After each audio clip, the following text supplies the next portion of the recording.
Welcome to the Education Exchange. I'm your host, Superintendent Jeremy Calles here at the Tolleson Union High School District, and I have the pleasure of having two of our students from University High School here with us here today. So, Giovanni, why don't you go ahead and introduce yourself?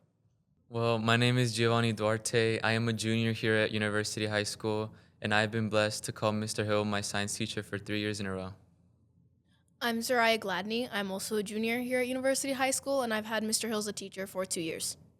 All right, and you both have led me into today's topic. We're going to talk about Mr. Tyler Hill. He is up for Teacher of the Year in Arizona.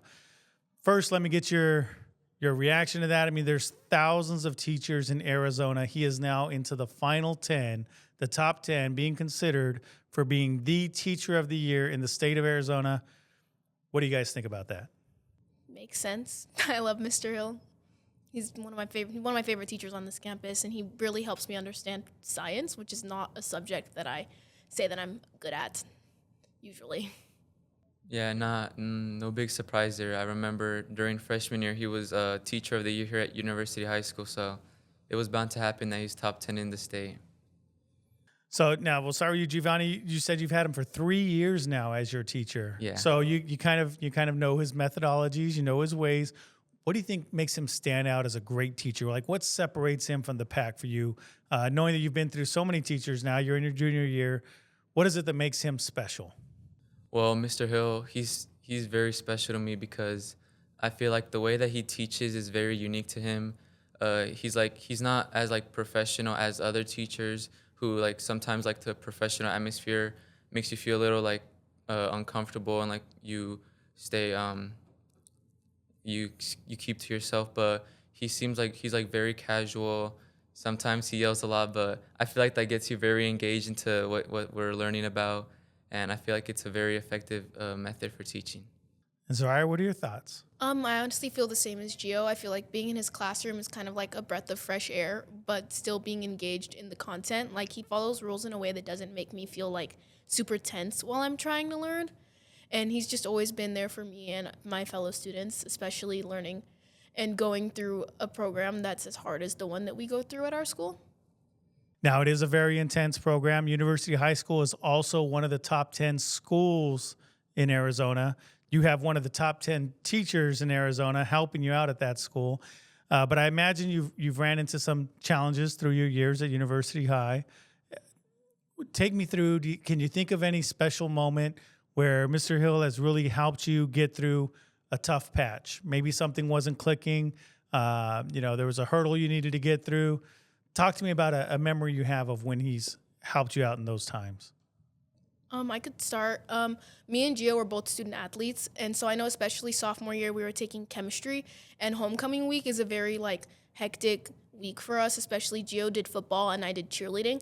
And so Mr. Hill just made it to where it was very accommodating for deadlines and helping us relearn things that we may have missed or just weren't all the way clocked in the class. And it just helped, especially at the end of the semester, it just really helped me keep my grade where it needed to be while still being able to be involved in other school activities.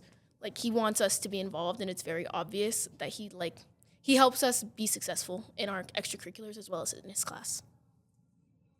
Yeah, definitely. And also, not only academically, but just sometimes when you're going through a hard time, all you really need is just a good conversation. And Mr. Hill, he's always there to provide he's always there to listen.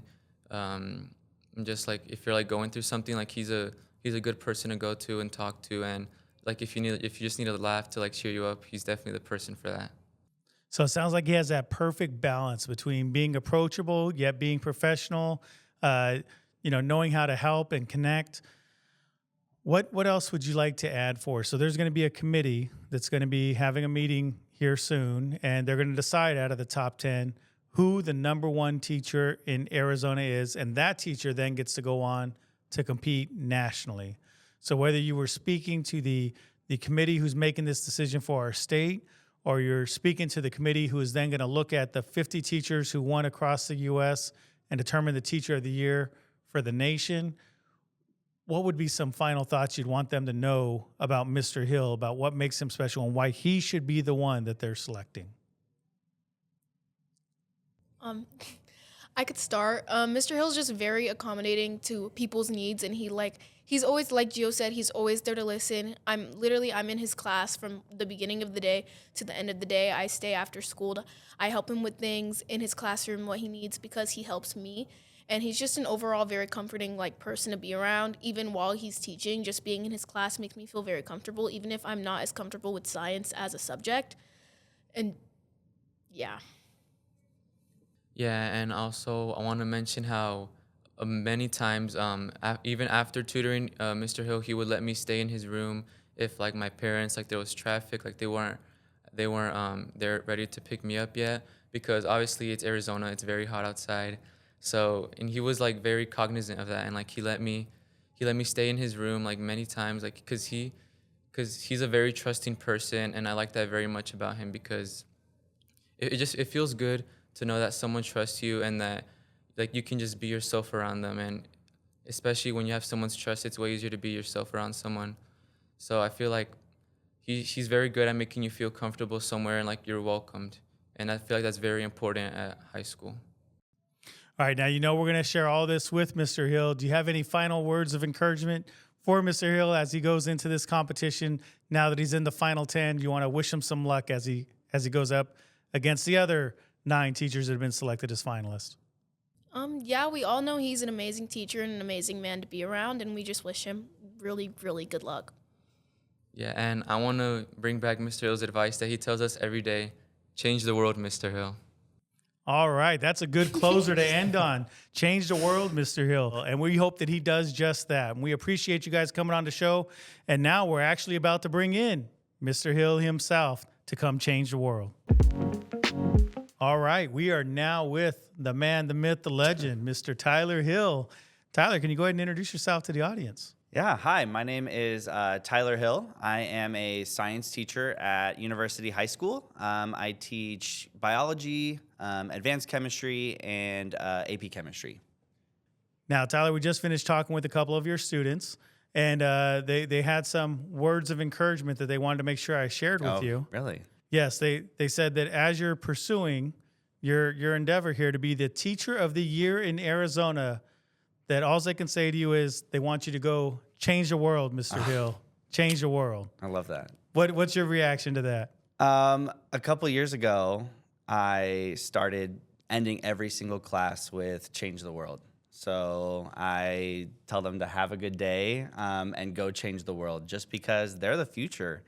And honestly, that makes me happy that that's what they think of, because I mean, they're already changing the world. And I want them to feel empowered about it, that they will go and make a difference. And so that's really cool. Yes, they stated that you're very approachable, that you have this nice balance of being approachable and being able to connect with you, while at the same time you bring this professionalism and high expectations. What are some of your strategies for doing that? For me, it's day one, you got to build a relationship. You have to let those kids know that you care about them, because I believe the community in a classroom is the key. If you don't have a community, it's going to be really hard to actively engage the kids. And so that's what I do every year. I really hit on making sure that we are a class community, and making sure that every kid feels comfortable in what we're learning in class. Especially with teaching things like chemistry, it can be kind of scary at times. Kids might be afraid of failure, and letting them know that if you fail, get back up, and that's okay. It happens to the best of us. And so that whole idea of like failure is not final, that we're going to be together and grow together as a community. Well, they think you have definitely found your calling. What would you say? When do you think you first knew that you not only wanted to be a teacher, but you specifically wanted to be a science teacher? Specifically science teacher, I can think back to immediately my high school science chemistry teacher. She changed my view on life, and in that moment, I knew I wanted to go to chemistry. Teaching in general, though, it's kind of funny. I grew up in a household of educators. My mom was a kindergarten teacher. My dad was the lead custodian at the same school. That's how they met. And so growing up, I was always going to my mom and dad's school, working in the copy room, helping them set up their classroom. My mom always jokes that I was like teaching my little sister and like giving her homework as a kid. But as I got older, I was like, yeah, I'm not going to be a teacher. There's no way. I actually went to college to be a dentist, which is so weird to me thinking now because I could never do that. Halfway through college, I decided I was like, I'm going to take a teaching class. And the moment I stepped in that classroom, I knew I was like, this is what I want to do. And then I remember telling my mom, I was like, I think I'm going to change my major. She was like, you're going to be a teacher, aren't you? Like, she knew. She was like, I knew one of my kids was going to end up being a teacher, and it was probably going to be you. So, Wow, that's amazing. Now, with that in mind, what would it mean for you to be Arizona's Teacher of the Year? for me, the most exciting part is that we get to highlight the work we're doing here at University High School. We get to highlight the amazing students, the work they're doing, and just the awesome things that we're doing here in Tolleson. I am so excited to go and share that with the state and to bring a little bit of a spotlight to the kids because the work they do, they are the hardest working students I've ever seen in my life. And so it's really cool that they are part of this too with me. Well, University High School is a top 10 high school in the state of Arizona. They have been for some time now. And now they have a top 10 teacher being recognized here in the state of Arizona. But if we look beyond, what if you win Arizona Teacher of the Year? Let's start talking national. What would it mean to you if you won National Teacher of the Year? Again, it's cool that they are representing teachers and recognizing teachers for the incredible work that they're doing across the state and the nation. Teaching is a hard profession. It is exhausting at times, and teachers put a lot of work in to help their students be successful. And so just being a representation of the profession as a whole, that even the idea of that is incredibly humbling because teachers are the hardest working people I know. And it would be an honor to represent, and it is an honor right now to represent the district, to maybe represent the state, just the work that we do for our students.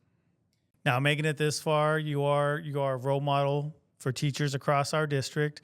I'm sure if you continue to be successful on this endeavor, you're going to become a role model for teachers across our state. What would be some advice you would give to other teachers, that knowing that they're at all different stages? You have anywhere from rookies that are still trying to figure out how to find their groove to veterans that may be experiencing burnout. What would be some of your advice on how to be successful in the classroom? For me, I would say my biggest advice is never stop learning, never stop being willing to change how you do something. I think one of my biggest strengths as an educator is just the art of reflection.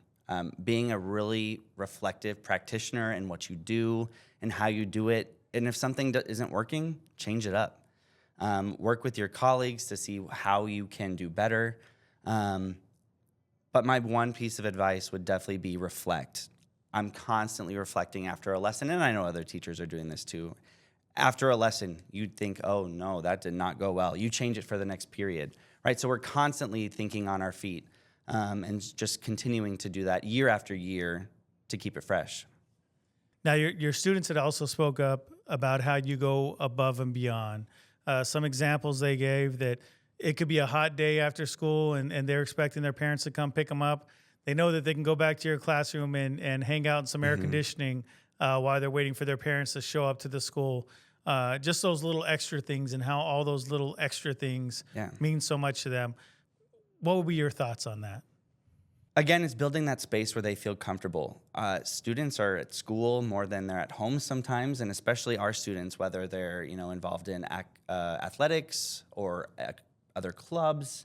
And so while they're waiting for maybe the after-school bus or their parents to come pick them up, just having a space where they can be kids and have a safe space to be while they wait for their ride home. That is little extra work for me, and it's a fun way to engage with the kids in a setting that's outside of the classroom. That's where we get to talk about their favorite movies, what they're doing over the weekend, their favorite books. And so that's one of my most fun parts of teaching, is just getting to kind of interact with them in that way, that pretty informal way. Now, I know that sometimes it can be hard to promote yourself, brag about yourself, but I'm going to ask you to do it anyway, because if the panelists that are determining Arizona's Teacher of the Year were to watch our podcast, what would you say separates you from the competition that makes you be the one who is worthy of being named Arizona's Teacher of the Year? Ooh, I would first say that, again, I am very humbled by this recognition. I'm honored that my coworkers and my principal even nominated me in the first place. And myself and all the other semifinalists, right, we're doing what every good teacher would do. I would say for me, I love my job. I love teaching. I recognize that teaching is a lot of work, but every day I come here ready to help these kids have a more successful future. And I look forward to teaching every day. It's always something exciting. And I'm just very fortunate to be where I am. I'm fortunate to be in this district, at my school, with my students, with the staff that we have. We're doing incredible work, and I can't wait to see what we do in the future.